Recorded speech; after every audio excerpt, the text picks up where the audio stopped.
Kimberley magic academy, जहां 20% विद्यार्थी graduation से पहले जादू से भस्म हो जाते हैं। ओलिवर ने भी इस एकेडमी में न्यू एडमिशन करवाया है।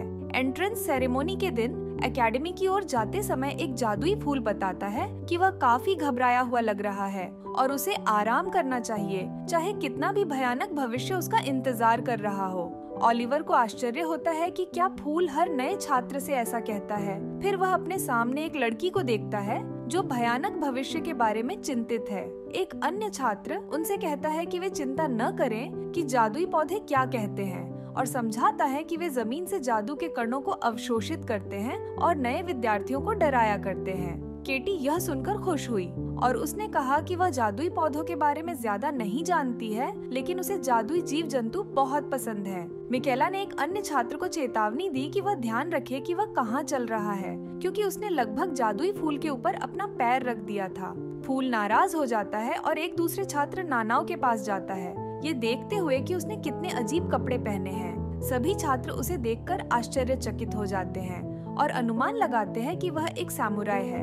एकेडमी पहुंचकर गाय जादुई जीवों की परेड देखकर प्रभावित होता है। वह एक ड्रैगन देखता है जिसे उसने पहले कभी नहीं देखा था और ओलिवर उसे बताता है कि वह एक फाफनर है। गाय तब नोटिस करता है कि केटी इतनी खुश नहीं दिखती है, हालांकि उसे जादुई जीव जंतु बहुत पसंद है, और वह बताती है कि उनके साथ एक ट्रोल मार्च कर रहा है जो बहुत दयालु प्राणी है और इसके लायक नहीं है। वे दोनों फिर बहस करते हैं कि ट्रोल अच्छे हैं या बुरे, लेकिन पीट उन्हें शांत होने के लिए कहता है क्योंकि वह अपने पढ़ाई पर ध्यान केंद्रित नहीं कर सकता है। ओलिवर उनसे कहता है कि उन्हें बाद में बात करनी चाहिए जब वे एक दूसरे का नाम जान लें। केटी सहमत हो जाती है और अपना परिचय देने के लिए तैयार हो जाती है। हालांकि भीड़ में से एक छात्र उस पर जादू करता है। अचानक उसके पैर अपने आप चलने लगते हैं और वह परेड में ट्रोल की ओर दौड़ने लगती है। उसके जादू को समझकर बाकी लोग उसके पीछे दौड़ पड़ते हैं। 2 कुत्ते ट्रोल पर हमला करते हैं, लेकिन वह उन्हें आसानी से हरा देता है।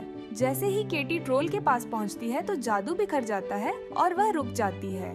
ट्रोल उस पर हमला करने की तैयारी करता है, लेकिन नानाओ उसे रुकने के लिए चिल्लाती है। केटी हिलने डुलने में असमर्थ है। नानाओ फिर ट्रोल से लड़ने के लिए तैयार हो जाती है। बाकी लोग आते हैं और मिकेला ट्रोल का ध्यान भटकाने के लिए जादू का इस्तेमाल करती है, लेकिन इसका कोई असर नहीं होता है। सब लोग सोच रहे हैं कि क्या किया जाए और ओलिवर उन्हें ट्रोल पर हवा का जादू चलाने के लिए कहता है। चूँकि समय नहीं है, बाकी लोग सहमत हो जाते हैं और इम्पेटस मंत्र कास्ट करते हैं। इसके बाद ओलिवर टिबिया का उपयोग करके जादू को बदलता है और इससे ऐसा शोर उत्पन्न होता है जो ड्रैगन की दहाड़ जैसा लगता है। यह सुनकर ट्रोल ड्रैगन की तलाश में मुड़ जाता है। उस क्षण का उपयोग करते हुए नानाओ हवा में उछलती है और उसके बाल सफेद हो जाते हैं। फिर वह अपनी कटाना से ट्रोल के सिर पर वार करती है। ट्रोल बेहोश होकर जमीन पर गिर जाता है। ओलिवर नोटिस करता है कि उसके बालों का रंग फिर से बदल जाता है। फिर नाना उसकी मदद करने के लिए उन्हें धन्यवाद कहती है। एंट्रेंस सेरेमनी शुरू होने से पहले ओलिवर को पता चला कि जब नानाओ को ट्रोल का सामना करना पड़ा तो उसके पास कोई योजना नहीं थी। नानाओ ने पुष्टि करते हुए कहा कि उसके कटाना में भी धार नहीं थी, इसलिए वह काफी परेशानी में थी।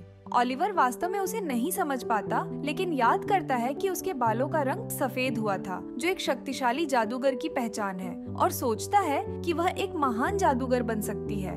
लूथर छात्रों को चुप रहने के लिए कहता है और हेडमिस्ट्रेस को मंच पर आमंत्रित करता है। इसके बाद एस्मेराल्डा मंच पर टेलीपोर्ट करती है। वह परेड में हुई घटना के लिए माफी मांगती है और बताती है कि ट्रोल को पकड़ लिया गया है।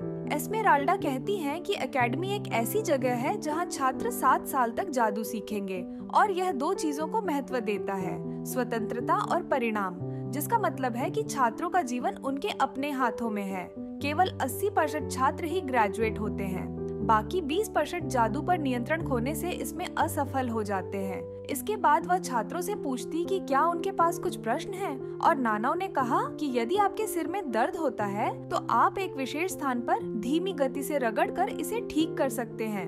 एस्मेराल्डा को आश्चर्य होता है कि क्या यह कोई सवाल है, लेकिन नानाओ ने खुलासा किया कि एस्मेराल्डा दर्द में है और यह सिर्फ एक सलाह है। एस्मेराल्डा ने इसे नजरअंदाज कर दिया और समारोह को आगे बढ़ाते हुए कहा कि अब सभी छात्र खाने पीने और आपस में बात करने के लिए स्वतंत्र हैं। वह एक मंत्र पढ़ती है जिससे सभी छात्र तैरने लगते हैं और वेलकम हॉल में पहुंच जाते हैं। सीनियर छात्र भी सेरेमनी में शामिल होते हैं और नए छात्रों के साथ बातचीत करना शुरू करते हैं। ओलिवर और पहले के अन्य 5 छात्र इकट्ठा होते हैं और अपना परिचय देने का निर्णय लेते हैं।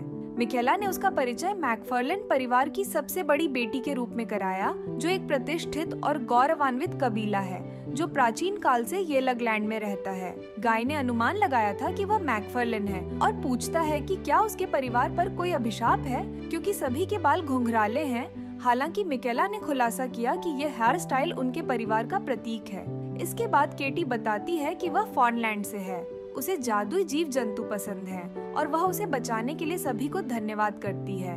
फिर गाय बताता है कि वह एक जादुई किसान परिवार से है और वह जादुई पौधों के बारे में बहुत कुछ जानता है। पीट बताता है कि उसके माता पिता जादूगर नहीं हैं और उसके परिवार का कोई लंबा इतिहास नहीं है। मिकेला को एहसास हुआ कि उसने एक सामान्य छात्र के रूप में एडमिशन करवाया है। ओलिवर पहचानता है कि पीट जो किताब पढ़ रहा है वह उसे कई बार पढ़ चुका है। पीट यह जानकर बहुत खुश होता है।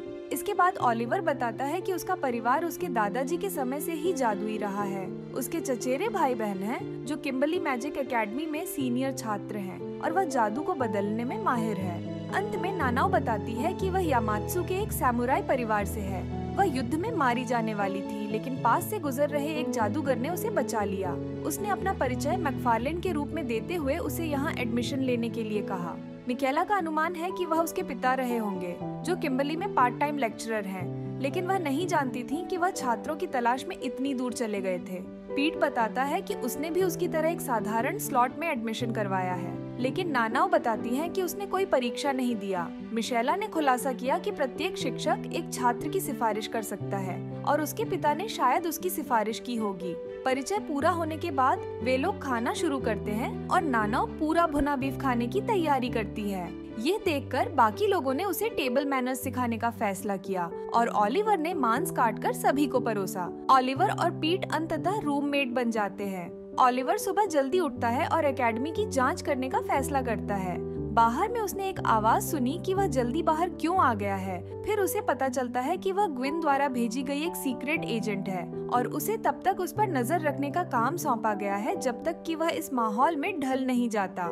ओलिवर ने उससे उसका नाम पूछा और उसने अपना परिचय टेरेसा कार्स्टी के रूप में दिया। ओलिवर एकेडमी की जांच करता हुआ आगे बढ़ता है और नानाओ को फव्वारे में नहाते हुए देखता है। यह देखकर उसने तुरंत फव्वारे के चारों ओर एक पर्दा बनाकर जादू कर दिया। वह उसे वहां नहाने के लिए डांटता है और कहता है कि कोई भी उसे यहाँ देख सकता है, लेकिन नानाओ बताती है कि अपने आखिरी युद्ध के दौरान उसके शरीर पर खून के दाग है और वह उसे साफ कर रही है। ओलिवर उसे जल्दी करने को कहता है। तभी नानाओ को एहसास हुआ कि वह खुद को सुखाने के लिए कुछ भी नहीं लाई। फिर ओलिवर उसे अपना कोट देता है।